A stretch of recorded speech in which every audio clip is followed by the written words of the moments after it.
Oi, tudo bom? Hoje a nossa aula vai ser sobre os órgãos linfáticos. Meu nome é Esther Fanedebo. Os tópicos que nós vamos abordar na nossa aula de hoje são esses quatro aqui. Então, o timo, os linfonodos, o baço e as tonsilas. Então, vamos primeiro dar um apanhado geral sobre os órgãos linfáticos. Bom, a função geral dos órgãos linfáticos é a de defender o organismo contra micro-organismos e moléculas estranhas. Isso é o geral dos órgãos linfáticos, que eles, na verdade, fazem parte, do sistema imunológico, tá bem? Os órgãos linfáticos são divididos em dois, centrais e periféricos, sendo que os centrais são a medula óssea e o timo. O timo nós vamos abordar aqui. A medula óssea vocês estão vendo no módulo hematopoético. E os órgãos linfáticos periféricos são baço, linfonodos, nódulos linfáticos do sistema digestivo são as tonsilas, placas de Peyer no ilho, e você tem eles também, os nódulos linfáticos, no aparelho respiratório, que aí elas são chamadas de adenoides ou tecido linfático difuso das mucosas. Desses aqui nós vamos ver todos, o baço, os linfonodos e as tonsilas. Os nódulos linfáticos, vocês vão ver que eles fazem parte, às vezes, de algum desses órgãos periféricos, tá? Outros componentes, dos órgãos do sistema linfático são as células livres, que são quem? Os linfócitos do tipo B e T, granulócitos e células do sistema mononuclear fagocitário, células apresentadoras de antígenos. Esses tipos celulares todos estão sendo discutidos em detalhes em outras disciplinas, não cabe a esta aqui agora. Então, só para a gente se localizar, para quem não lembra, localização, então, aqui dos órgãos que nós vamos trabalhar hoje. O timo fica nessa região central aqui, logo atrás do mediastino. O baço fica aqui na lateral, próximo enfim, a pâncreas, a rim, a estômago. Os linfonodos ficam distribuídos ao longo de todo o sistema linfático, na verdade, no caminho dos vasos linfáticos. Tudo que está em verdinho aqui são vasos linfáticos. E os linfonodos ficam no caminho desses vasos linfáticos, necessariamente, tá? Eles se acumulam em algumas regiões, como, por exemplo, atrás dos joelhos, na região aqui de virilha, na região de pescoço, nas axilas e aqui na região central da abdominal, tá? E as tonsilas. Bom, as tonsilas, elas se localizam todas aqui na área de início do sistema respiratório e digestivo, tá? Mas principalmente é relacionado ao sistema respiratório, tá bom? Então, vamos lá. O timo. Vamos começar, então, pelo órgão central, que nós vamos abordar, que é o timo. Tá bem. Onde é que ele fica? Como a gente já comentou, no mediastino, logo atrás do externo. E ele é dividido em dois lobos. Para quem lembra da embriologia, tá? Que a gente viu quando a gente viu a formação de arcos faríngeos, o desenvolvimento das bolsas faríngeas, a gente viu que o timo é derivado de duas dessas bolsas. Esse tecido migra e vai se unir, então, na região de mediastino, e por isso que ele, então, é formado por dois lobos. Em torno dele há uma cápsula de tecido conjuntivo denso, e esse tecido conjuntivo emite septos para dentro do teu parênquima tímico, dividindo ele, então, em lóbulos. É o que a gente observa aqui. Aqui por fora, ó, nessa região, você tem a cápsula, tá? Essa cápsula de tecido conjuntivo emite septos, então tudo que está aqui mais clarinho, ó, nessa microscopia, tudo isso aqui é preenchido por septos de tecido conjuntivo. Como ele é um tecido mais frouxinho, ele acaba se abrindo no momento da preparação, então ele aparece em quase branco ou transparente, né? Mas é porque o tecido ele deu uma rompidinha, tá? E aí, esses septos de conjuntivo, então, vão dividir o parênquima tímico em lóbulos. Esses aqui que eu estou mostrando para vocês são os diferentes lóbulos. E cada lóbulo tímico é constituído de duas zonas. Uma zona cortical, que é essa mais externa, e a zona medular, que é a mais interna, tá? Então, todos eles têm uma zona cortical e uma zona medular. Muito bem. A zona cortical do timo, ela é mais corada, como vocês podem observar aqui. Por quê? Porque ela tem uma concentração maior de linfócitos. ela tem uma concentração maior de células linfócitos, tá? A zona medular é mais clarinha, né, obviamente, e é na zona medular que a gente vai encontrar os corpúsculos de Hassall, tá? O que são corpúsculos de Hassall? São um conjunto de células reticulares epiteliais achatadas em arranjo concêntrico, fortemente unidas por desmossomos. Tem um diâmetro variável de 30 a 150 micrômetros e as células centrais já podem estar degeneradas e podem inclusive estar mortas, tá? Através de queratinização ou mais adiante calcificação desse tecido. Não tem função conhecida, é simplesmente um acúmulo de células reticulares epiteliais, mas é muito típico da zona medular do timo. Só lá você vai encontrar os corpúsculos de Hassall, que neste aumento aqui a gente não consegue visualizar, tá? Tem que ser um aumento maior. E o timo não contém nódulos. Isso aqui é uma dica importante para quando você for organizar todos os teus órgãos linfóides, você fazer uma tabelinha organizando. Muito bem, quem tem córtex e medula, quem não tem nódulos. Se você faz uma tabela dessas em casa, ajuda muito a você organizar a sua cabeça e saber quem é que está, quem é quem entre os órgãos, tá? Então, depois a gente vai falar o que é que são, afinal de contas, os nódulos. Basta saber, por enquanto, que ele não tem. Ok. Os tipos celulares, então, que eu encontro no timo. Tanto o córtex quanto a medula vão ter exatamente os mesmos tipos celulares. O que vai mudar entre córtex e medula é a proporção em que esses tipos celulares ocorrem, tá? Então, quais são os tipos que eu encontro? 3 principais. Os linfócitos do tipo T, que estarão em vários estágios de maturação, lembrando que o timo é justamente o local de amadurecimento dos linfócitos do tipo T, não vou entrar em detalhes sobre como isso ocorre, isso não cabe aqui a histologia.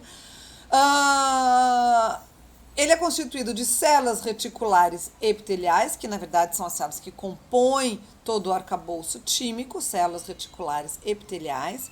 É um epitélio com... A gente já vai ver uma imagem, mas são células com longos prolongamentos, tá? Mas são de origem epitelial. E macrófagos, sendo que você vai encontrar mais macrófagos na região cortical do que na medular. Muito bem. Então, vamos lá, alguns detalhes sobre esses 3 tipos celulares que a gente encontra no timo. Então, os linfócitos do tipo T, como eu já falei, ocorrerão em diversos estágios de maturação. Eles se multiplicam na zona cortical, se acumulam temporariamente, a maioria vai morrer por apoptose, tá? E serão, então, esses restos celulares serão removidos pelos macrófagos. Os que sobreviveram a esse processo vão migrar para a medula e da medula, então, vão entrar em vênulas para, então, atingir os outros órgãos linfáticos, tá? Quanto às células reticulares epiteliais, elas não produzem fibras reticulares, ou seja, o timo é um órgão que tem uma rede, né? É um órgão reticular também, mas o retículo do timo não é estruturado por fibras reticulares, ele é estruturado por prolongamentos celulares destas células reticulares epiteliais unidas por desmossomos, tá bom? Essas células reticulares epiteliais também revestem por dentro todo o conjuntivo da cápsula e os septos. Então, todo o timo, na verdade, ele é blindado por uma capa dessas células reticulares epiteliais. Elas, evidentemente, formam o retículo da cortical e da medular. Formam também uma camada em torno dos vasos sanguíneos no parênquima tímico.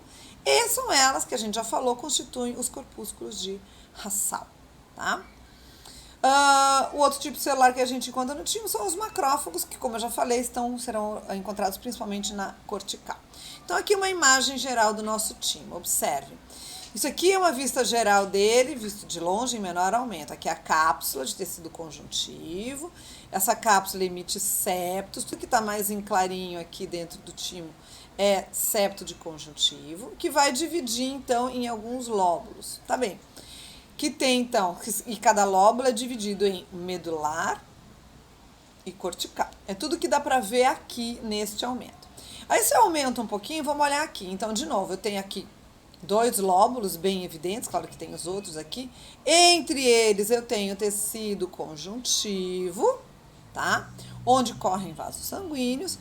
E aí eu tenho a região onde eu tenho maior acúmulo de células, é o córtex, então ele é mais corado, e a medula é a região central, onde você tem uma concentração menor de células, principalmente linfócitos do tipo T. É na medula que eu vou encontrar os meus corpúsculos de Hassall, tá? Muito provavelmente isso aqui é um corpúsculo de Hassall, e aqui tem também, mas tá pequenininho demais, não dá para ver neste momento, eu teria que chegar mais perto. Isso aqui provavelmente é uma grande vênula, tá?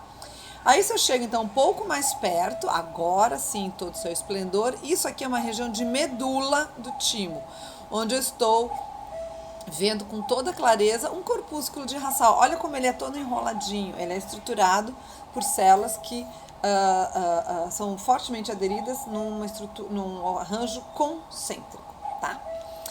Isso aqui então é medula, e aqui é uma imagem, na verdade é um desenho, eu acho ele muito didático, porque ele mostra bem a interação, como as células reticulares epiteliais formam um retículo. Então aqui estão representadas 1, 2, 3, 4 células reticulares, e olha, elas têm prolongamentos, tá vendo? Longos, óbvio, são prolongamentos, eles só podem ser longos. E eles são unidos entre si, ó, por desmossomos. Então aqui também, em algum lugar, esse prolongamento vai encontrar o dessa célula, também vai ser unido por desmossomo. Aqui de novo está mostrado, tá? Então, esses prolongamentos é que vão estruturar o retículo, que é uma rede. O que é um retículo? Retículo é uma rede pequenininha, né? Esse é o significado da palavra retículo. E nesta rede, que é uma rede tridimensional, tá? É onde os linfócitos estarão acomodados, tá bom? Quais são as funções principais do timo, então? É o local de maturação dos linfócitos não comprometidos da medula óssea, que serão então agora maturados em linfócitos do tipo T. Lembrando que o sistema imunológico distingue o material próprio dos antígenos estranhos, né? Mas, ao mesmo tempo então que ele tem que reconhecer o que é estranho, ele precisa desenvolver tolerância ao que considera próprio. Isto aqui que é o X da maturação dos meus linfócitos do tipo T aqui. 95% dos timócitos morrem no timo durante essa maturação, tá? Porque ou eles não conseguem, normalmente porque tem problemas de tolerância, tá? Mas isso também fica para outra disciplina, a disciplina lá de agentes de agressão, ou sistemas de agressão e defesa, PGAD.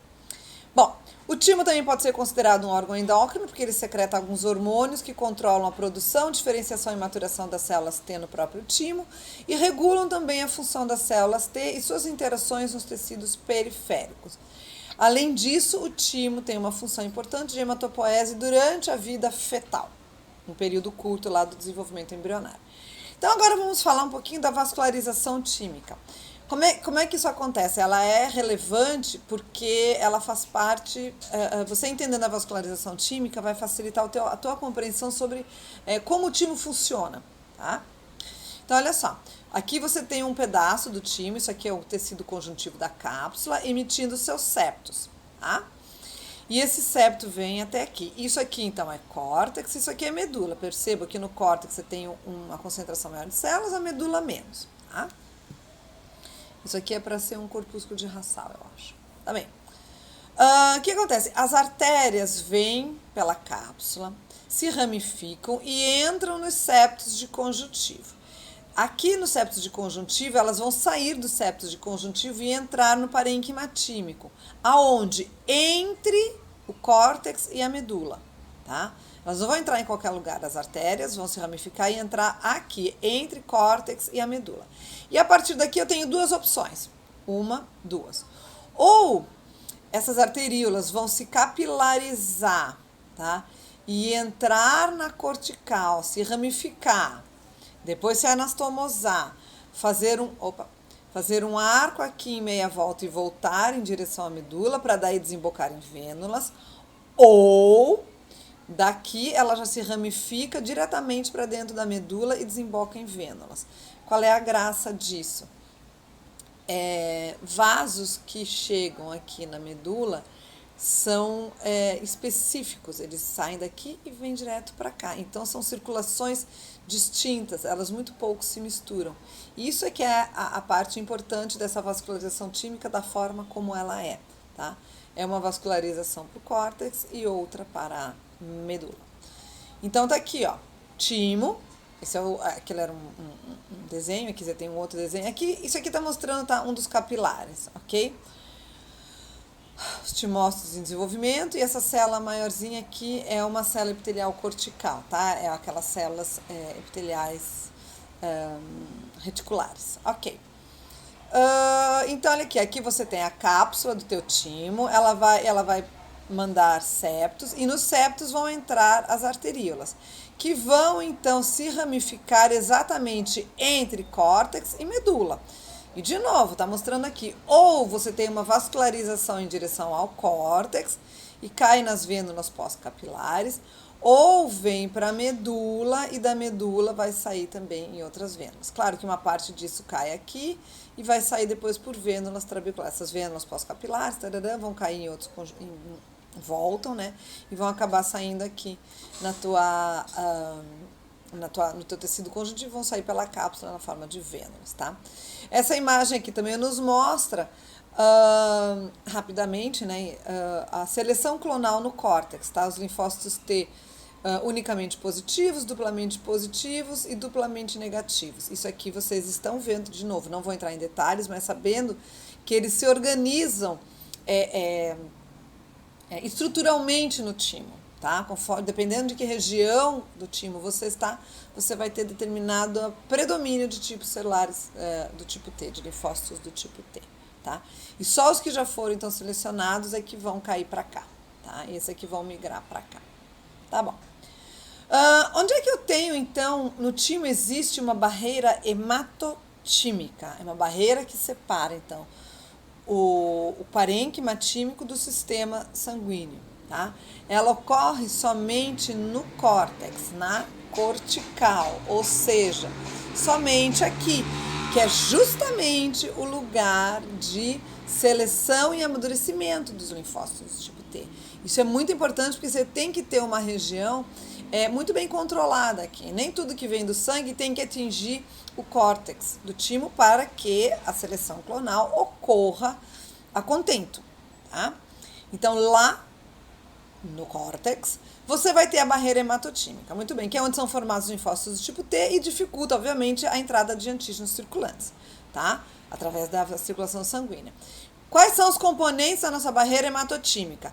Endotélio capilar sem poros, é um epitélio capilar, então são capilares totalmente contínuos, vocês não sabem muito bem ainda o que é isso, mas não importa, semestre que vem vocês vão saber. De qualquer maneira, é um endotélio capilar contínuo sem poros e é uma lâmina basal espessa logo atrás, então já são duas barreirazinhas.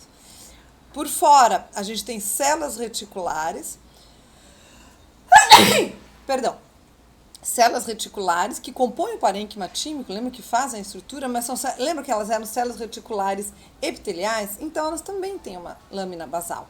Essas duas lâminas basais aqui vão se unir formando o quê? Uma membrana basal, mais espessa ainda, que vai ajudar a fazer uma capa, uma estrutura fibrosa, né, a celular, de filtração e seleção do que passa daqui para lá. E por fora ainda, pertencentes ainda à nossa barreira hematotímica, os macrófagos. Ah, tá aqui o desenho, ó. Isso aqui é o teu capilar contínuo, em verdinho a célula endotelial, que é o epitélio pavimatoso simples que reveste internamente o vaso sanguíneo. Por fora você tem, então, isso é a primeira componente da barreira, né? O próprio endotélio capilar. Por fora, em rosa, a membrana basal, tá? Que é constituída pela lâmina basal desse mais a lâmina basal desse, mas enfim, ele coloca aqui como só a lâmina basal da célula endotelial, mas são as duas, não importa. É uma lâmina basal espessa, isso que importa vocês saberem. Por fora, olha aqui, ó, uma camada de células epiteliais tímicas corticais, que são as células epiteliais reticulares, porque elas formam um retículo tímico, são essas amarelinhas, e ainda componente da barreira hematotímica, olha aqui, os macrófagos. O que eu tenho por fora ainda? Ah, os linfócitos do tipo T. Ah, tá, beleza. Sim, esses estão aqui do lado de fora. Ok? Ok. Continuando a vascularização tímica, a gente foi ali no primeiro slide só até os capilares, né? Depois, esses capilares, então, na medula vão cair em vênulas medulares, que vão cair em veias, vão sair pelo septo conjuntivo e saem pela cápsula. Eu expliquei isso no desenho, só não estava escrito, então aqui você tem o resumão. O timo não recebe vasos linfáticos aferentes, tá? Só tem linfáticos eferentes, então ele não recebe a linfa de lugar nenhum, ele só manda, tá? E eles se originam na área medular e córtico-medular, então mais na medula ou próximo ali da separação entre córtex e medula. E esses linfáticos eferentes seguem os cursos normais dos vasos sanguíneos, artérias e veias. Rapidamente, como funciona a histofisiologia do timo. Então, a gente tem células-tronco que vêm da medula óssea, chegam até o timo, evidentemente para o sistema sanguíneo, né? Ali eles vão se diferenciar em linfócitos do tipo T, aí eles vão atravessar a parede das vênulas pós-capilares e caem na circulação sanguínea.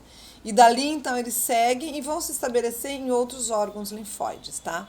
Quais são os órgãos timo-dependentes? Vocês não conhecem todos ainda, mas gravem. É a zona paracortical dos linfonodos, as bainhas periarteriais da polpa branca do baço e o tecido linfóide frouxo entre os nodos linfóticos, tanto das placas de Peyer quanto das tonsilas. As tonsilas a gente vai ver hoje, as placas de Peyer são no ilho e essas placas de Peyer são tradicionalmente abordadas quando a gente vê o sistema digestório. Quando vocês forem ver ilho, aí é que o pessoal vai falar das placas de Peyer, tá? O desenvolvimento máximo do órgão como um todo, do timo, em relação ao peso corporal, ocorre no feto a termo e no recém-nascido. Ou seja, aí o timo é maiorzão se você for comparar com o tamanho do corpo, ou o peso corporal total do indivíduo. Tá? Então, ele é proporcionalmente grande demais, digamos, se fosse comparar com um adulto. Esse timo vai crescer, então, até a puberdade, e aí começa já a sua involução. Tá? A involução é o quê? É a substituição desse órgão por tecido adiposo e com consequente declínio do conteúdo de linfócitos, tá? Essa substituição por tecido adiposo começa no córtex e depois vai para a medula, né? Mas é principalmente no córtex. E quem é que são mais resistentes? As células reticulares epiteliais e os corpúsculos de Hassall, que são constituídos por células reticulares epiteliais. Então, essas são mais resistentes, ou seja, essas permanecem, essas não serão tão rapidamente substituídas por tecido adiposo. Já os linfócitos é que vão ser substituídos por tecido adiposo. No entanto, esse órgão nunca desaparece totalmente, tá? Essa informação aqui é bem interessante se alguém for seguir na pediatria, porque você tira um raio-x de uma criança, o timo parece enorme. Então, quem não lembra, né, no primeiro momento, fala assim, nossa, ele está com um timo muito grande. Não, não tá. É uma criança, ou um recém-nascido. Ele é grande mesmo, em crianças, tá? Aqui, então, uma imagem de um timo em involução. Olha que bonitinho aqui a parte do córtex, com bastante tecido adiposo já, claro que isso aqui também ainda é córtex, né? E a medula bastante intacta ainda, tá? Agora mudando então de órgão, já vimos o primeiro, lembrando que eram 4, já vimos o timo. Vamos ver agora linfonodos e gânglios linfáticos. Ou gânglios linfáticos, perdão. Então a função deles, filtrar a linfa. A função dos linfonodos é filtrar a linfa. Anotem. Outra coisa que eles têm que fazer é manter e produzir os linfócitos do tipo B e abrigar os linfócitos do tipo T, que acabaram de vir do timo, que nós acabamos de comentar. A função também importante, isso é um geral, né? Em termos de defesa mesmo, o que ele faz? Ele precisa detectar e reagir a antígenos que estão na circulação sanguínea. É para isso que servem os linfonodos. Então, eles filtram a linfa. Como assim? Existem macrófagos dentro dos linfonodos e eles fagocitam 99% das moléculas, micro-organismos e células estranhas que chegam até esses linfonodos na linfa. Tá? Então, são extremamente eficientes. Tá? O linfonodo é um local muito interessante porque permite a interação dos linfócitos com novos antígenos e células apresentadoras de antígenos. Essas células apresentadoras de antígenos vocês já conhecem, não fui eu que apresentei, eu também apresentei em algum momento, né, para vocês lá quando a gente falou de conjuntivo em MCGNO, mas quem mais fala dessas células, claro, é o pessoal de agentes de agressão ou PGAD, né, mas de qualquer maneira, é ali que você vai, então, nos linfonodos, você vai permitir que linfócitos e células apresentadoras de antígeno entram em contato com novos antígenos, tá? Numa interface linfa e sangue. Isso aqui que é o bacana dos linfonodos. A gente já vai ver como é que isso se organiza, tá? A linfa que corre no sistema linfático vai atravessar pelo menos um linfonodo na sua vida antes de retornar aos tecidos e daí para o sangue. Para quem não lembra como funciona o sistema linfático, não lembra ou não viu ou não foi apresentado. Um rápido resumo. O que é o sistema linfático? Os vasos linfáticos. Os vasos linfáticos começam no nada e terminam num lugar nenhum. Não. Eles começam nas extremidades, eles começam em fundo cego, tá? Então são vasos que não têm. Começa com uma rua sem saída. E aí começam na forma de quase um capilar linfático. E eles vêm aumentando, eles vão ficando mais espessos, mais largos, mais calibrosos, conforme eles vão indo da extremidade do corpo para o centro, tá? Esses vasos linfáticos vêm trazendo a linfa e eles vão acabar onde? Esses vasos linfáticos eles vão desembocar nas grandes veias próximos ao coração. Então a linfa vai ser jogada onde? Dentro do sangue, tá? Toda a linfa vai ser jogada dentro do sangue. Sim, como é que ela saiu do sangue? Ela saiu do sangue quando você estava na capilarização sanguínea. Lembra, vocês têm coração, artérias, capilares. Na capilarização sanguínea, o que acontece? Você tem a saída de oxigênio, a saída de nutrientes, de aminoácidos, de glicose, de hormônios, enfim, sai um monte de coisa de dentro dos capilares sanguíneos, mas nada sai a seco, né? Tudo é acompanhado de água. A água é que vai transportar, que vai ser o meio de transporte de todas essas moléculas. Então sai do capilar e entra no tecido, que a gente chama de interstício, tá? Muito bem. Aí nutre, né, lá as células, ok. E depois os resíduos, né, o CO2, os restos metabólicos e tudo mais, vai ter que voltar para dentro dos capilares sanguíneos. Não é assim que funciona? Acontece que nem toda a água que saiu vai voltar. Física, não funciona, tá? Não dá. Nem tudo que sai vai conseguir voltar, porque não existe uma bomba que vai trazer de volta. Vai ser por diferença de concentração eletroquímica, mas na verdade é muito mais por questão osmótica, tá? Então sai muita água, a maior parte da água vai voltar, mas uma parte fica no interstício. Bom, e aí? Se você não tiver nada para resolver isso, você vai virar uma bola inchada de água. Então, quando você está com problema de retenção de líquidos, é isso, né? Você fica inchado, porque esse líquido que sai dos capilares sanguíneos vão para o teu interstício, que é o conjuntivo, no final das contas, e fica acumulado lá, quando o sistema de drenagem linfática não funciona. No entanto, normalmente esse sistema funciona, então o excesso de líquido vai para os vasos linfáticos. Isso é a linfa, tá? É o excesso de líquido e outros solutos, ok? Claro que ficaram no intestino, vão ser drenados para dentro dos vasos linfáticos, tá bom? Isso aqui constitui o líquido que corre nos vasos linfáticos. Claro, você tem as células que participam ali também. Bom, mas eu estou falando onde é que vem o líquido. E tudo isso, então, essa linfa vai ter que atravessar pelo menos um linfonodo antes de voltar para os tecidos. E daí é o sangue, tá? O que são, então, os linfonodos? São órgãos encapsulados, ou seja, tem de novo uma cápsula de tecido conjuntivo, tá? São órgãos de tecido linfóide espalhados por todo o corpo, sempre no trajeto dos vasos linfáticos. Tem uma formazinha de rim, onde você tem um lado convexo e um lado côncavo, o rim, o feijão, o que você quiser.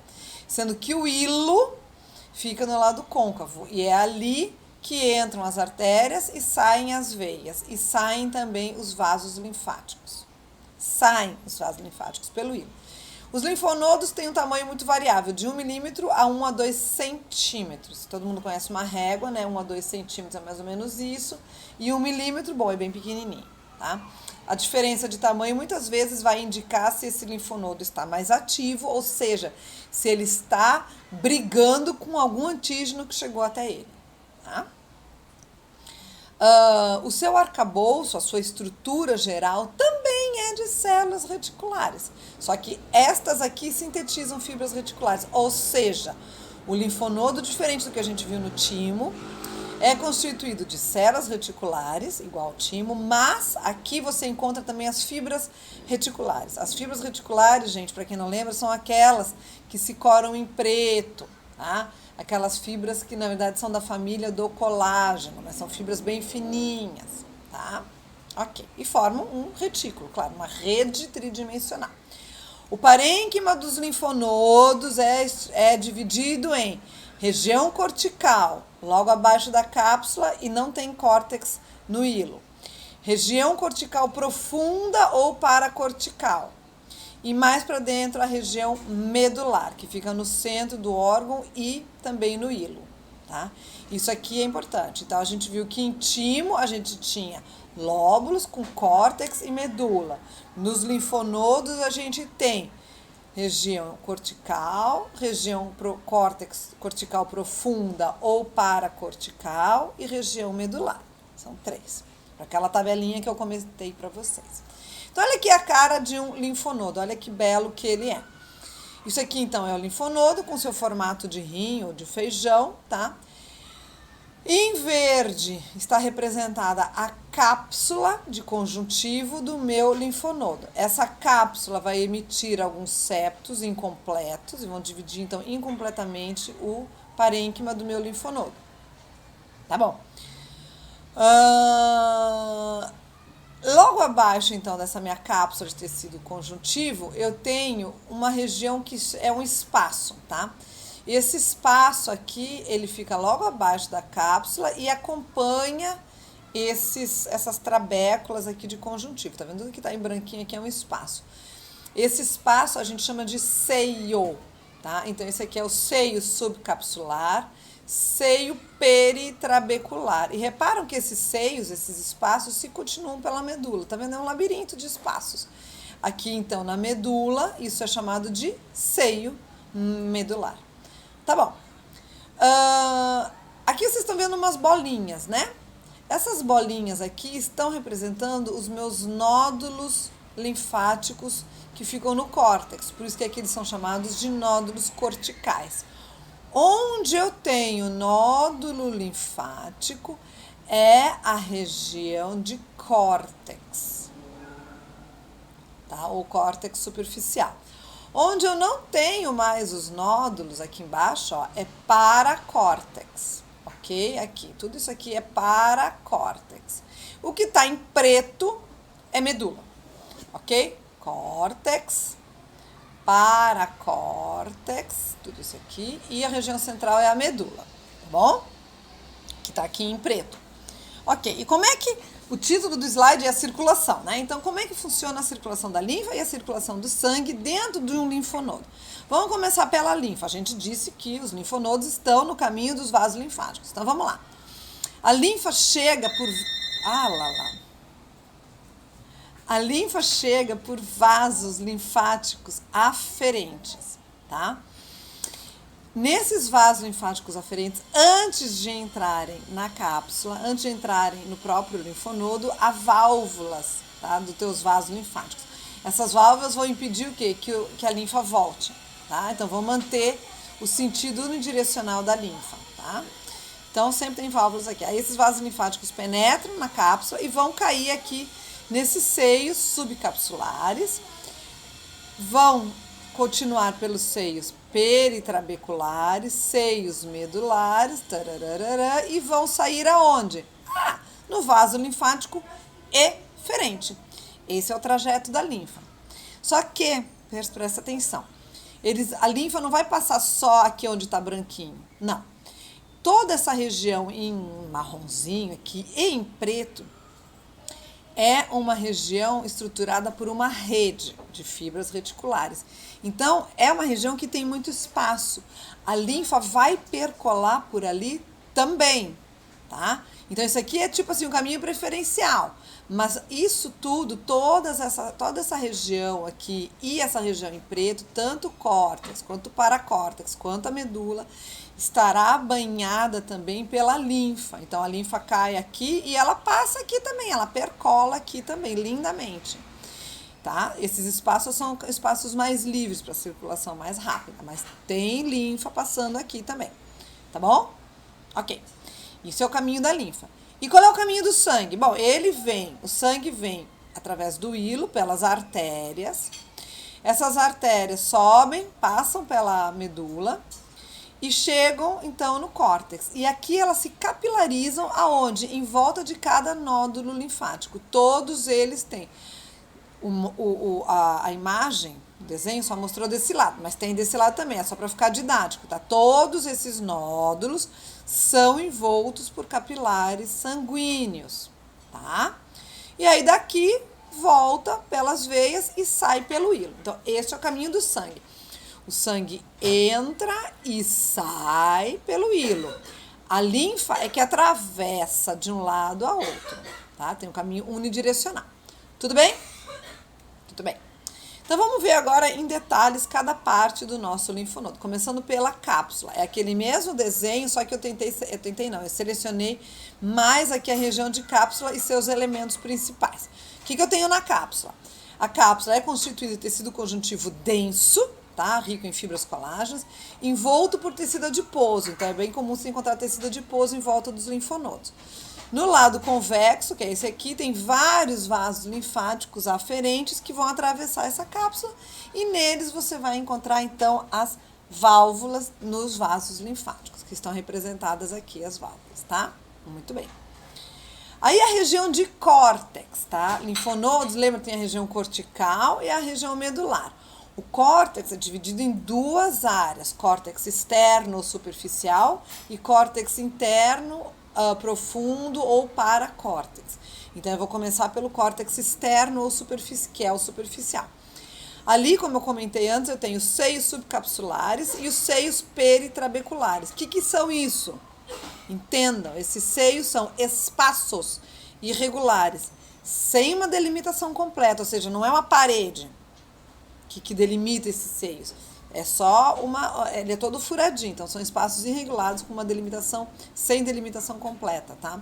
Tem um aspecto de esponja. A melhor descrição é isso. Imagina uma esponja, de preferência aquelas esponjas vegetais, de tomar banho, sabe aquelas buchas vegetais? Imagina aquilo é o arcabouço de um linfonodo, por exemplo, tá?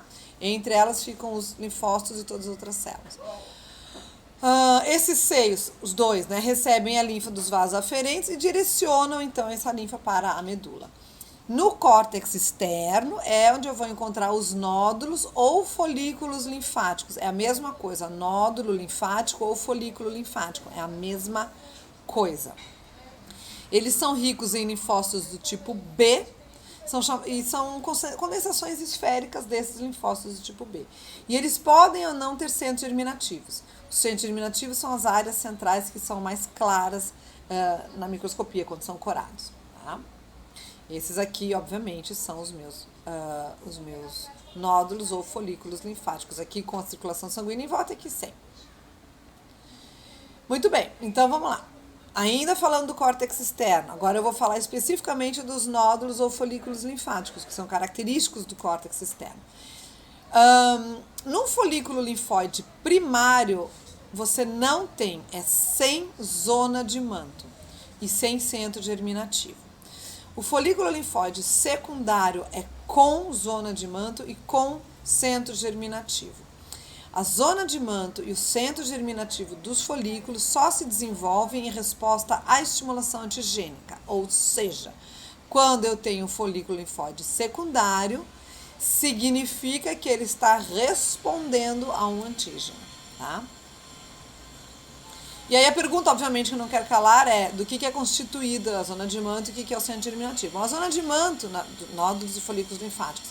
A zona de manto é simplesmente a área que fica em volta, tá? Onde se acumulam algumas células, mas a magia toda ocorre no centro germinativo. Ali você tem um predomínio de linfócitos do tipo B em proliferação, tá? Ou seja, você tem um predomínio de linfoblastos. Os linfoblastos, como blasto, vão dar origem aos linfócitos do tipo B. Que mais eu encontro no centro germinativo? Plasmócitos e macrófagos. Células reticulares, é óbvio, são as que sustentam tudo isso, né? Que formam as fibras reticulares, que é o colágeno tipo 3, já comentamos. Eu vou encontrar também células dendríticas foliculares residentes e células dendríticas migratórias. Então, tem as residentes e as migratórias. Só lembrando que essas residentes não são apresentadoras de antígenos, tá? Elas não processam antígenos. Elas só retêm o antígeno para apresentar aos linfócitos tipo B que estão se desenvolvendo ali, tá bom? Isso é o que você tem, então, nos meus nódulos ou folículos linfáticos. Diferença entre zona de manto e centro germinativo. Então, olha aqui, essa imagem eu gosto muito dela, acho ela muito didática, ela é bem explicativa. Primeiro você olha aqui, ó, teu linfonodo como um todo, tá? Linfonodo meio que em 3 dimensões, olha aqui os vasos linfáticos aferentes, as suas válvulas aqui por fora, aqui por dentro, né, a válvulazinha. E ele vai cair então aqui, isso aqui é a zona de córtex, onde eu tenho os meus nódulos. O paracórtex é esse aqui, onde eu não tenho mais os nódulos. E essa aqui é a região medular, tá? E aqui é a região de hilo, onde eu tenho o linfático eferente. Ele só não colocou os vasos sanguíneos. É claro que eles existem, mas não tá no desenho, tá? Muito bem. E isso aqui, ó, eu gosto porque isso aqui é um detalhe da região aqui do córtex. Olha aqui que lindo. Isso aqui, ó, é a minha cápsula de tecido conjuntivo, ó, rica em fibras colágenas. Igualzinho a gente vê nas imagens de microscopia. Isso aqui o que são? Vasinhos sanguíneos, perdão, tá? Aqui, isso aqui é o seio subcapsular. Ué, mas não era um espaço, professora? Sim, é um espaço, mas não é um espaço vazio. É um espaço estruturado por fibras reticulares e células reticulares, tá? É um espaço, mas você tem que imaginar que esse espaço tem que ficar em pé, então ele é todo estruturado, tá? Ele é um espaço porque ele tem menos células, mas ele tem um arcabouço estrutural, que é o seio subcapsular. Tanto o seio subcapsular, quanto o seio peritrabecular, quanto o seio medular vai ter essa estrutura histológica, tá? Fibras e células segurando ele. Claro que entre elas vão estar passando os linfócitos, evidentemente, e a linfa, tá? Aí é isso que eu falei, a linfa passa aqui, mas ela vai percolar por aqui também, que isso aqui já é córtex, tá? Porque isso aqui é o centro germinativo e isso aqui é a região de manto do meu nódulo linfático, tá? Ou folículo linfático, tá bem? Tá bem. Aí, região cortical. Agora o córtex profundo ou paracórtex. A gente viu agora há pouco a região cortical, córtex superficial. Agora eu vou ver o córtex profundo ou paracórtex, que é onde você não tem os nódulos linfáticos presentes, tá? Tem alguma coisa no ar aqui hoje. Evidentemente que não é uma separação assim muito óbvia entre córtex e paracórtex. É onde você tem e onde você não tem nódulos linfáticos, tá? Sempre tem aquela região cinza entre as duas. No paracórtex, você vai ter um predomínio de linfócitos do tipo TCD4, tá? Células reticulares, claro que sustentam, plasmócitos e macrófagos. E lá você vai encontrar um elemento muito bacana, que são as vênulas de endotélio alto, tá? Essas vênulas são vênulas delgadas, fininhas, mas tem um endotélio alto, ou seja, o endotélio cubóide. O endotélio, gente, normalmente é epitélio pavimentoso simples, bem fininho. Aqui não, aqui ele é cúbico, ou seja, o endotélio é alto, de fininho ele ficou alto, tá? E qual é a graça dele? É que neste endotélio você vai ter receptores para as glicoproteínas das membranas dos linfócitos do tipo T e do tipo B. Ou seja, os linfócitos do tipo B e do tipo T que estão passando por ali, que tem as suas glicoproteínas, né? Nas suas membranas plasmáticas, elas serão captadas, elas vão se ligar a esses receptores que você tem nesse endotélio. Então, no momento que ela se liga nesse receptor, ela ancora ali um pouquinho. E aí você vai permitir o quê? Que esses linfócitos T ou B saiam da circulação sanguínea e entrem, ora bolas, entrem onde está esse vaso, entrem no teu linfonodo. Isso, então, vai possibilitar a recirculação dos linfócitos. Como assim? Ué, os linfócitos não costumam caminhar no sistema sanguíneo? E ele não tem que ir para a linfa? Muito bem. Aqui é quando ele vai para a linfa, tá? Recirculação dos linfócitos. Aí depois da linfa ele vai para onde? Volta para o sangue lá perto das veias próximas ao coração. E aí circula pelo sangue. Claro, os linfócitos a gente sabe que fazem parte do sangue. Isso vocês estão vendo em hematopoético. E quando é que ele vai para a linfa então? Recirculação. Aqui, vênulas de endotélio alto. Tá? Elas são captadas, tá? São ancoradas aqui por esses receptores para as suas glicoproteínas de membrana. Tá bom? Joia? Isso é muito bacana. Se vocês vão precisar lá para os sistemas de agressão e defesa, tá? Aí agora, continuando os linfonodos, a região agora de medula, que é a região central do linfonodo. Muito bem, o que você vai ter lá? Cordões medulares e seios medulares. São essas as duas estruturas que compõem a minha região medular. Cordão medular e entre eles seios. O que é um cordão medular? É um cordão que eu encontro na medula feito de muitas células. Que células que formam esse cordão? Principalmente linfócitos do tipo B, macrófagos, plasmócitos e células reticulares, tá?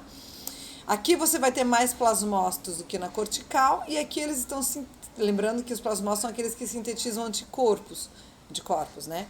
E que são então transportados do linfonodo para a linfa eferente agora, tá?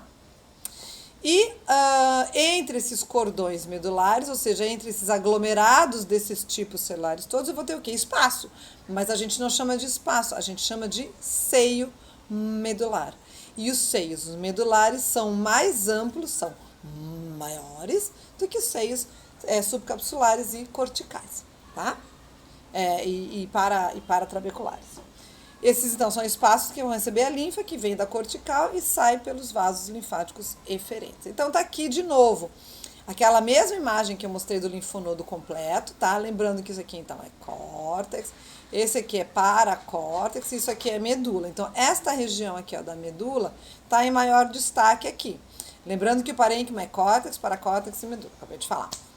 Olha aqui, do que ele é constituído? De seios medulares amplos e cordões medulares. Está aqui, cordões medulares e seios medulares. Lembrando que os seios medulares são espaços não completamente vazios, mas sim estruturados por fibras reticulares e células reticulares. E o que eu tenho aqui? Tem uma trabécula de tecido conjuntivo. Isso aqui é conjuntivo. Como assim? Não entendi. Não tinha cápsula de conjuntivo? Que é isso aqui? E ela não emitia algumas trabéculas de conjuntivo lá para dentro, para dar uma estruturadinha maior. Tá aqui, trabécula de conjuntivo. Bem essa ele colocou aqui. Esse desenho é super didático. Tá bem. E aqui, então, uma outra imagem geral do nosso linfonodo, com todos os seus elementos. Eu sugiro que, eu não vou explicar de novo, senão essa aula vai ficar enorme, mas vale a pena dar uma pausa e olhar em detalhes cada um dos elementos deles, da circulação da linfa e alguns detalhes a mais. Tá? Onde estão as vênulas de endotélio alto e tudo mais. Deem um pause e olhem. E agora, então, algumas áreas do linfonodo. Então, a gente tem a região ou zona cortical em microscopia, tá? Cápsula, por fora da cápsula, eu disse que a gente podia ter adipócitos. Logo abaixo da cápsula, a gente tem um espaço. Como é que se chama o espaço? Seio subcapsular. E aqui já é o córtex externo, tá? Observe que aqui você tem em setas grandes os macrófagos em grande quantidade e as células pequenininhas, no geral, são linfócitos de diferentes tipos, tá? E aqui, então, em menor aumento, tá? O córtex externo, tá? Que é a cápsula com algumas projeções. Isso aqui são os nódulos linfáticos, tá? Isso aqui é paracórtex e aqui é medula. Onde são os cordões medulares? São as regiões com mais células, o que está mais corado em azul. E o que são os seios medulares? O que está mais clarinho. Normalmente a gente batalha isso aqui em sala de aula com vocês, tá? Na aula prática. Nessa época, infelizmente, eu não tenho muito como mostrar a lâmina para vocês, mas eu faço vocês reconhecerem o que é cordão e o que é seio, tá? O que é nódulo, tudo isso aqui eu costumo mostrar e pedir para vocês nas aulas práticas. E aqui a região, então, medular. Isso aqui era córtex, né? Onde a gente vê bem aqui o córtex, aqui é a região medular, olha aqui. Em maior aumento. O que é isso aqui? É um acúmulo de células, então só pode ser cordão medular. Onde eu tenho um espaço mais vazio é o quê? Seio medular amplo. Aqui em menor aumento, ó, aqui os cordões medulares e em volta os seios medulares, tá bom? E aqui, num super ultra mega detalhe, você tem aqui um lindo macrófago, tudo isso aqui é medula, tá? Macrófago, outro macrófago, são células sempre grandes. Os linfócitos sempre são as bolinhas. O que é bolinha é linfócito, tá? E as células reticulares, olha que linda. É uma célula, um núcleo aqui, e olha como ela tem prolongamentos. Essa aqui também, e essa aqui também. Isso aqui também é uma célula reticular. Tá vendo? Elas formam. Essa aqui não. Elas formam o quê? O retículo, junto com as fibras reticulares. O retículo que sustenta o arcabouço do linfonodo. Tá bom? Ok, já vimos 2 dos órgãos. Chegamos agora no terceiro. Baço, já vimos timo, linfonodos, agora baço. Vamos lá. O baço fica aqui. Esse aqui é o baço, tá? É o maior acúmulo de tecido linfóide do organismo.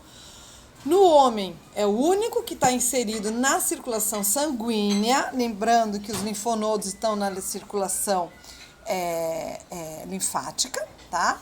E aqui o baço é o único que está na circulação sanguínea diretamente. E ele é um filtro fagocitário e imunológico, tá? Dentro do baço, você vai originar linfócitos que vão passar para o sangue, sendo que também o baço é um grande produtor de anticorpos, tá? Graças a essa produção aqui. E o baço também, além de ter essa função aqui de sistema imunológico, né, é o principal destruidor dos eritrócitos, ou seja, das hemácias, tá? É o filtro para o sangue. O linfonodo é o filtro da linfa, o baço é o filtro do sangue.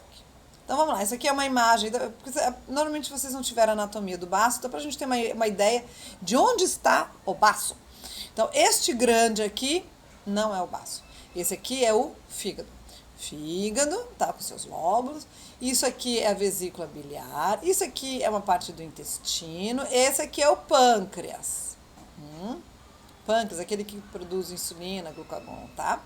E aqui, tcharam, nós temos o baço, tá? Ele tem esse formato de baço, tá? Lembrando que em inglês ele se chama spleen. Esse termo spleen se mantém em alguns nomes de estruturas que a gente vai encontrar no baço, mesmo em português, isso foi trazido, tá? Aí mais alguns detalhezinhos da sua anatomia. Então aqui a superfície diafragmática, o diafragma, lembrando. Tá. O diafragma passa aqui por cima do fígado, né? Então, obviamente, por esse lado aqui do baço. Então aqui, ó, a superfície diafragmática e aqui a face visceral, porque está em lado com as vísceras. Aqui a entrada e saída dos vasos sanguíneos, aqui você só tem cápsula mesmo, tá? Muito bem. Então vamos ver, o baço.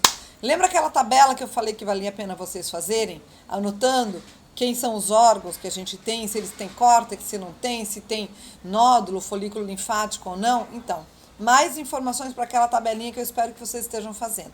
O baço não tem nem córtex e nem medula, tá? Até agora todo mundo tinha. O baço não tem. Mas ele tem o quê? Polpa branca e polpa vermelha. Anotem, polpa branca e polpa vermelha, é baço, tá? Sendo que na polpa branca, que é igual a, que é o componente imunológico do baço, lá é onde você vai encontrar algo semelhante aos nódulos ou folículos linfáticos. Eu digo semelhante porque ele não é exatamente igual ao nódulo, mas muitos livros, inclusive, chamam essas estruturas, essa organização de folículo linfático do baço. Mas, enfim, é semelhante, sim, sem dúvida nenhuma, e mesma função e tudo mais, dos nódulos linfáticos ou folículos linfáticos, tá? Então, baço não tem córtex e medula, mas tem polpa branca e tem polpa vermelha e tem nódulos ou folículos linfáticos, tá? Anotou? Ótimo. Quais são os componentes celulares que você vai encontrar aqui na polpa branca? São muito semelhantes aos dos linfonodos, tá? Que a gente acabou de ver. A diferença aqui é que o antígeno entram pelo sangue do baço ao invés de entrar pela linfa, tá? Então, por isso que eu digo, componente imunológico dele. A polpa vermelha do baço é outra história. Lá é que vai acontecer a retirada dos eritrócitos velhos, ou seja, a polpa vermelha que é o filtro que retira os eritrócitos velhos ou lesionados e os micro-organismos do sangue. Isso é polpa vermelha, tá? E lá, então, também é o local de armazenamento de eritrócitos. Olha aqui uma estrutura histológica, então, do baço. Tem uma cápsula, de novo, de conjuntivo. Tem trabéculas de conjuntivo denso. Algumas poucas células musculares lisas nessas trabéculas. E que vão dividir a polpa do baço, que se chama polpa esplênica. Lembra que eu falei para vocês? Presta atenção. O baço, em inglês, se chama spleen. Então, a polpa do baço foi chamada, em português, de polpa esplênica, de spleen, tá? É um termo vindo diretamente, então, do inglês. Eu não sei se tem a ver com latim também, acho que não. Mas, enfim, entenda de onde vem, tá? Então, tá aqui, ó, a cápsula do conjuntivo, do nosso baço. E aqui as tuas trabéculas de conjuntivo são bem irregulares, são bem, assim, parece uma coisa meio nada a ver, não é organizado, tá? Que dividem, então, a tua polpa esplênica. E aí, o que você vai encontrar na polpa esplênica? Células e fibras reticulares. Então, você tem, de novo, as células reticulares e você tem fibras reticulares. Semelhante ao linfonodo que a gente acabou de ver. Você vai ter macrófagos, células apresentadoras de antígenos, células linfáticas e outras. Essas aqui, evidentemente, são os nossos atores principais, tá? E aí, olha que organização da polpa esplênica. O que está marcadinho dentro desses semicírculos, enfim, dessas bolinhas, é a polpa branca.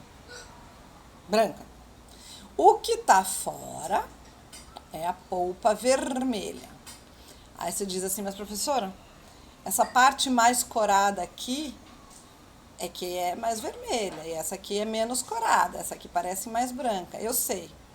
Mas o nome que foi dado de polpa branca e polpa vermelha se refere ao seu estado a fresco, tá? Isso aqui, obviamente, que vocês estão vendo, é coloração com hematoxilina e eosina.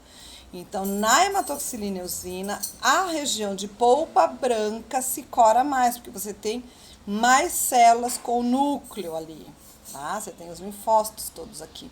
O que eu tinha mesmo na polpa vermelha? Região de degradação de hemácias. Hemácia é vermelha. Assim, hemácia é vermelha. O sangue, né, em si é vermelho, a fresco. Por isso que ela é polpa vermelha. Mas, evidentemente, ela não tem núcleos, então não se cora tão intensamente quanto isso aqui, tá? Então, não confunda na hora de olhar uma microscopia. Então, vamos ver o geral aqui, estrutura do baço. Polpa branca, polpa vermelha e seios marginais, tá? Esses são os 3 elementos principais que a gente pode dividir o baço. Então, olha lá, a polpa branca, como eu falei, é o componente imunológico do baço, tá bom? Ela é constituída de bainha periarterial, ou seja, uma bainha que fica em volta de uma arteríola, a gente já vai ver qual é, que é constituída principalmente de linfócitos do tipo T. E nódulos linfáticos, aqueles que eu falei que são semelhantes, alguns chamam de nódulo. Vamos chamar de nódulo linfático mesmo, que fica mais fácil. Ali você tem um predomínio de linfócitos do tipo B. E isso aqui são os principais componentes da minha polpa branca. Polpa vermelha é constituída de cordões esplênicos, spleen, cordões esplênicos, ou também chamados de cordões de Billroth, tá? Do que são constituídos esses cordões? De novo, quando eu falo em cordão, você tem que imaginar que é um cordão feito de células. Então, muito bem, que células é que eu tenho lá? Bom, uma rede frouxa de células reticulares e fibras reticulares, que é a estrutura que vai conter o quê? Macrófago, linfócito B e T, plasmócito, monócito, granulócito, plaquetas e eritrócitos. Entre os cordões, esses aglomerados celulares, eu vou ter capilares sinusoides. Eu sei que vocês não passaram ainda para o sistema cardiovascular, mas enfim, é o primeiro contato de vocês com capilares sinusoides. Eu já vou explicar. Capilar sinusoide é um capilar sanguíneo muito amplo, muito largo e muito perfurado, tá? Esses capilares sinusoides muitas vezes são chamados de seios esplênicos. Lembrando que seio aqui sempre tem a conotação de espaço, tá? Ok, eu prefiro capilar sinusóide, porque de fato é um capilar, é um tipo de vaso sanguíneo. Mas tudo bem, muitos livros ainda chamam isso de seio ou espaço, né? Esplênico, esplênico porque é do spleen, do baço, tá? Muito bem. Além, então, de polpa branca e polpa vermelha, que outra estrutura eu tenho no baço? Os seios marginais. Onde eu vou encontrar isso? Entre a polpa branca e a polpa vermelha, é no limite ali. É um local com muitos antígenos trazidos pelo sangue, tá? E que são retidos ali por células imunitárias, do tipo linfócitos, macrófagos, células dendríticas e apresentadoras de antígeno. Esses seios, novamente, são o quê? Espaços. Então, olha aqui, estrutura geral do baço. Eu tenho aqui a minha cápsula de tecido conjuntivo do baço, tá? Ela é a cápsula esplênica com seus septos aqui para dentro. Ok.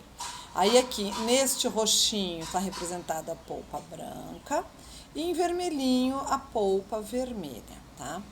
Vamos acompanhar esta artéria que está representada aqui. Essa aqui é uma artéria central. No momento em que essa artéria, uma arteríola, né, entra na polpa esplênica, ela vai ser circundada pela bainha linfocitária periarterial. Que quem é isso? Isso é a nossa polpa branca. Bainha periarterial, bainha linfocitária periarterial, e depois se desenvolve em nódulos linfáticos ou nódulos esplênicos, que também fazem parte da minha polpa branca. Então, tudo isso aqui, nódulo, aqui mais para dentro estaria mais para dentro, mais para o fundo, né? Seria polpa branca. Ok. Essas arteríolas, quando entram aqui na minha polpa vermelha, em torno delas a gente vai ter uma chamada agora de cápsula vascular, que daqui a pouco eu vou explicar. Essas arteríolas vêm e aí elas se ramificam ainda mais, tá vendo? Elas ficam bem ramificadinhas. Essa parte bem ramificadinha, que faz assim uma voltinha, é chamada de arteríola em pincel ou penicilar, que eu também já vou ver. Dessas arteríolas, você vai cair em o que ele chama aqui agora de sinusoides, tá? Esses aqui são os seios da minha polpa vermelha, tá? Esses aqui seriam os sinusoides do meu baço, que é onde você tem, então, o grosso da remoção das hemácias, tá? Esses sinusoides nada mais são do que vasos capilares sanguíneos muito largos, por isso que eles estão, olha, termina a artéria penicilar, cai nesses sinusoides. Esses sinusoides são grandes seios sanguíneos, depois eles vão se unir todos e vão cair aonde? Numa grande veia. Aqui ou aqui, são grandes veias. E as veias, então, evidentemente, vão sair pelas trabéculas. Essa é a circulação sanguínea por dentro do baço, passando por suas diferentes estruturas. Agora vamos ver alguns detalhes a mais. Vamos começar pela polpa branca. Então, olha ali.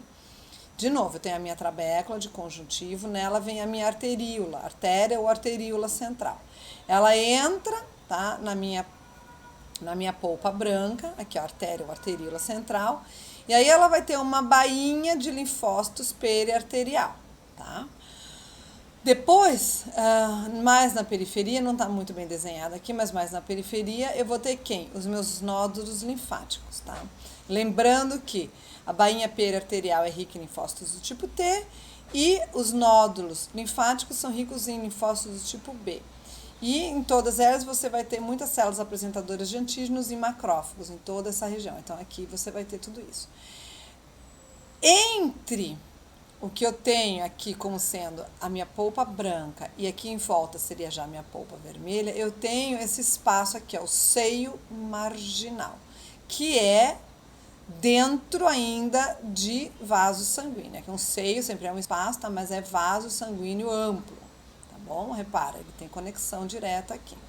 Isso aqui está mostrado aqui também, tá? Então, isso aqui seria a região de seio marginal, isso aqui é a região de polpa branca, isso aqui é a região de polpa vermelha, tá?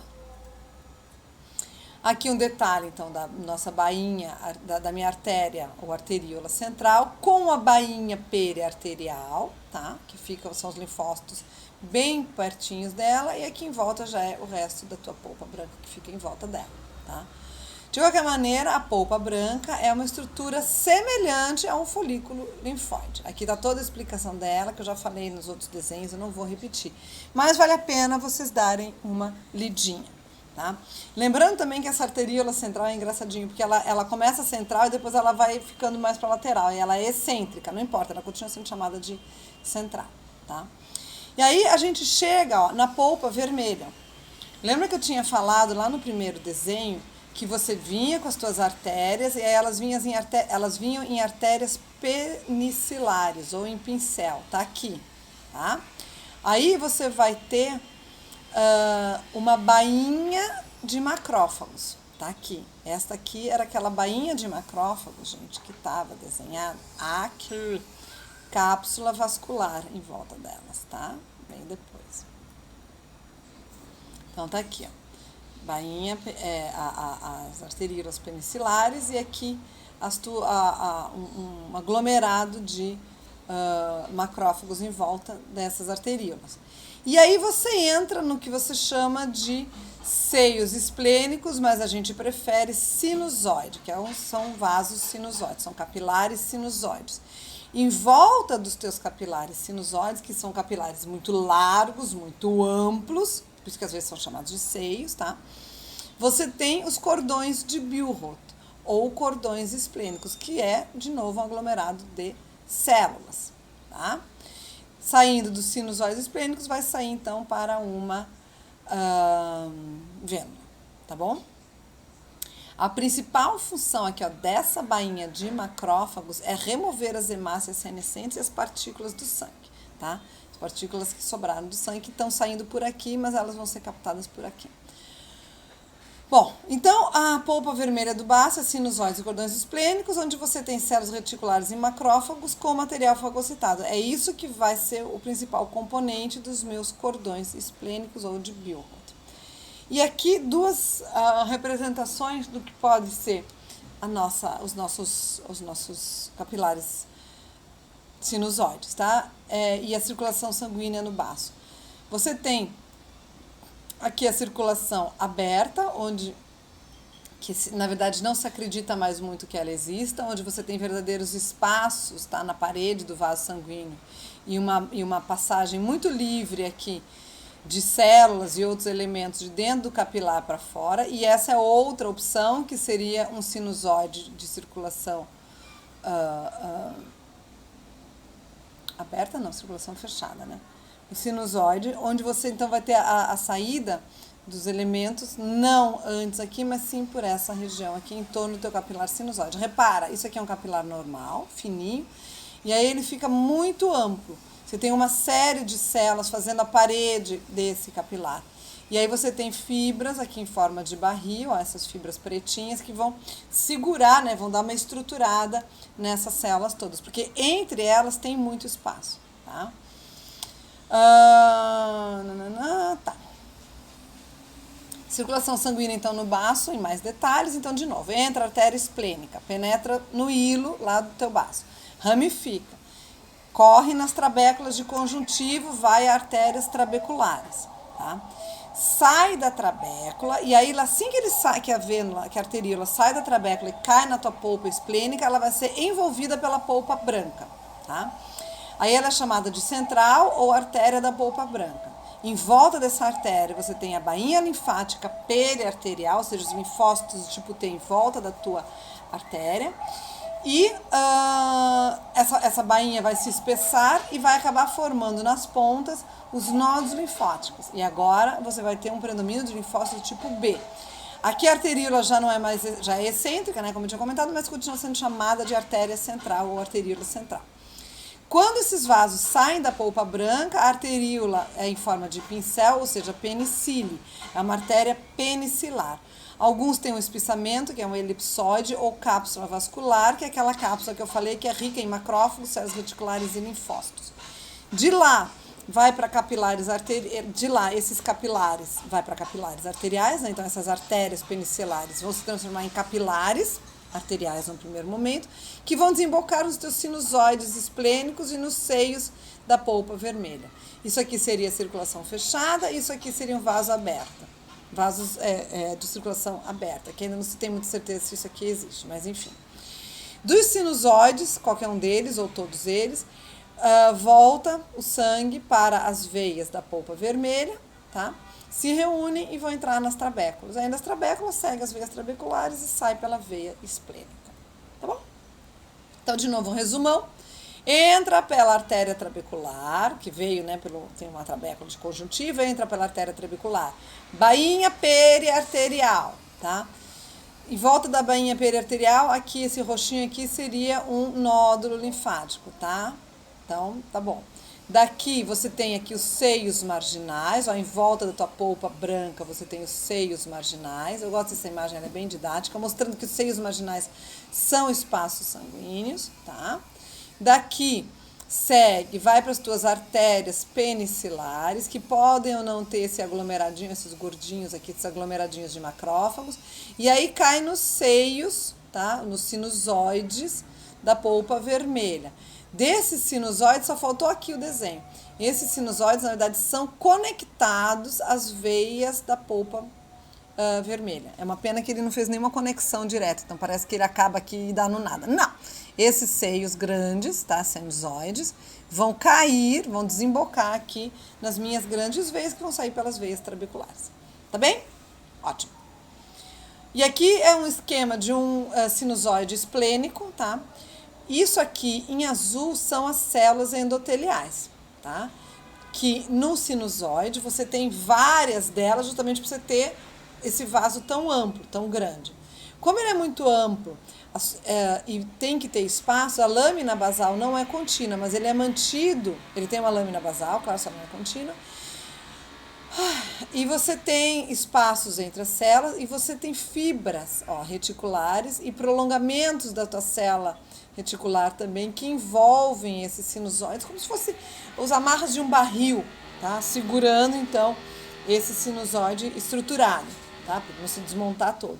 E esses espaços é que são necessários para poder ter a passagem dos eritrócitos, que então serão removidos caso esteja na hora deles serem removidos. Claro que em volta deles você vai ter muitos macrófagos que vão fazer aqui também já apostos para a defesa e captura de qualquer coisa que não tenha que entrar aí. Então vamos lá. Vamos falar então agora da histofisiologia do baço de uma maneira simples, rápida. As principais funções do baço são formação de linfócitos, destruição de hemácias, defesa do organismo contra os invasores e armazenamento de sangue. Então, quanto à formação de linfócitos, ela ocorre na polpa branca, onde você vai produzir linfócitos que vão migrar para a polpa vermelha, de lá vão para os lumes dos sinusoides e vão então vão seguir pelo sangue, tá? Vão entrar no lume dos sinusoides e seguir o seu trajeto pelo sangue. Quanto à destruição das hemácias, vamos lembrar que os eritrócitos têm as hemácias, né, os eritrócitos têm uma meia-vida de 120 dias. E a destruição ocorre principalmente, então, dentro do baço, através de um processo chamado hematocaterese, que a gente não vai entrar em detalhes aqui. A rigidez da membrana plasmática das hemácias é que é o principal sinal para sua destruição, que vai ocorrer através da ação dos macrófagos nos cordões de Biot. A hemoglobina, que vai, né, oriunda então dessa destruição das hemácias, vai ser quebrada a bilirrubina, que é o seu pigmento sem o ferro, né? Que vai para o sangue, do sangue vai para o fígado e do fígado então vai para a bile. O ferro, resultante então da destruição da hemoglobina, né, você quebra em bilirrubina e em ferro, o ferro vai ser armazenado nos macrófagos ligados à ferritina e passa para o sangue ligado na transferritina. Aí esse ferro vai ser reutilizado na síntese de hemoglobina. Quanto à defesa do organismo contra os invasores, então, o papel do baço, você tem os linfócitos T, B, macrófagos, células apresentadoras de antígeno, todas com as suas funções que vocês já estão estudando, ou já estudaram. E o baço filtra o sangue, também de antígenos, tá? Sendo que os macrófagos do baço são os mais ativos contra micro-organismos e partículas inertes do sangue, tá? São os mais ligadores nos eventos. E aí, passamos, então, finalmente para o último órgão que a gente ia abordar aqui, lembrando que eram 4, né? Timo, linfonodos, baço e, por último, agora as tonsilas, tá?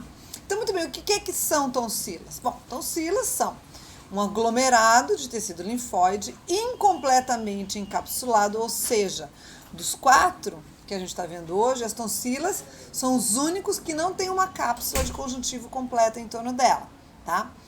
E onde é que você vai encontrar elas? Logo abaixo e em contato com o epitélio das porções iniciais do tubo digestivo, ou seja, você tem o tubo digestivo, tá? Muito bem. Ele é revestido por um epitélio. Logo abaixo deste epitélio e grudadinho em contato com este epitélio é que você vai encontrar as tonsilas. Elas têm função de defesa contra antígenos que são transportados tanto pelo ar quanto pelo alimento. Tá? Pelo ar, porque na verdade as tonsilas ficam toda essa região aqui inicial do sistema digestivo e que engloba, em certa parte, também o sistema respiratório. Lembrando que isso é importante porque, afinal de contas, tanto que entra pelo sistema digestivo quanto pelo sistema digestório, tanto pelo respiratório quanto pelo digestivo, tudo que entra é rico, né, em antígenos. Tanto o ar quanto o alimento são coisas ricas em antígenos, ricas em vírus, que está muito em voga agora, em esporos de fungos, em bactérias, em micro-organismos, enfim, uma série de parasitas. Tudo isso pode estar ou flutuando no ar ou, obviamente, aderido nos alimentos. Então, é importante, e isso vai entrar. E se você deixar que isso passe pela sua barreira para dentro do sangue, aí você realmente vai ter se infectado de verdade. Então, é importante que você tenha todo um sistema de defesa na entrada desses dois sistemas que estão fortemente então, em contato, né, colocando para dentro do nosso corpo tanto o ar quanto o alimento. Tá. As tonsilas são locais produtores de linfócitos que podem, então, infiltrar no epitélio, ou seja, os linfócitos produzidos nas tonsilas podem se infiltrar no epitélio. E a gente tem 3 tonsilas, as palatinas, as faringianas e as linguais. Então, vamos lá. Tonsilas.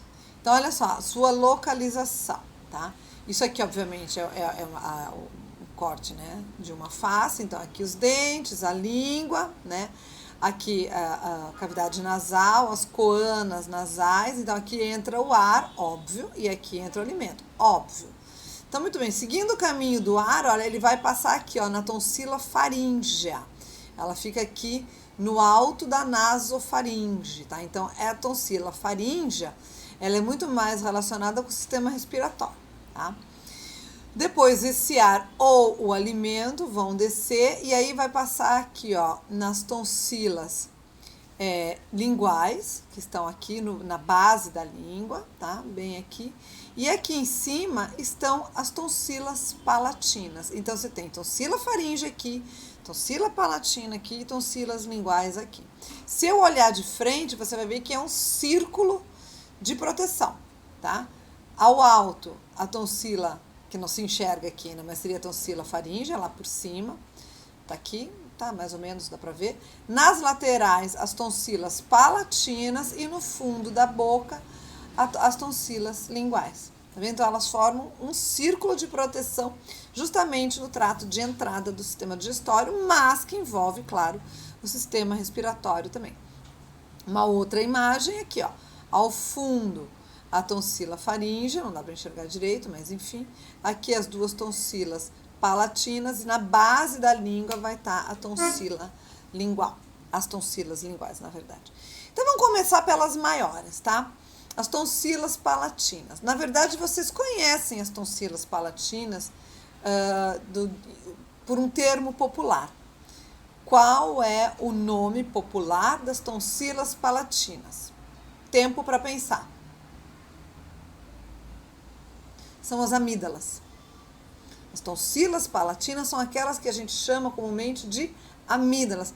Ah, fulaninho operou as amígdalas, ele teve que operar as amígdalas, ele teve que fazer a retirada das amígdalas. O que foi que ele tirou, ela? As tonsilas palatinas, tá? São essas aqui. São só 2, ficam na parte oral da faringe e são as maiores, como eu já disse. É, na verdade, constituído de uma faixa logo abaixo do epitélio estratificado pavimentoso, rico em nódulos linfáticos com seus centros germinativos. Então, olha aqui. Isso aqui, ó, é um epitélio estratificado pavimentoso que recobre ali a parte oral da tua faringe. Só que ela não é reta como eu mostrei aqui. Na verdade, ela vem e aqui ela vai fazer criptas. Olha o epitélio fazendo criptas longas e ramificadas e profundas.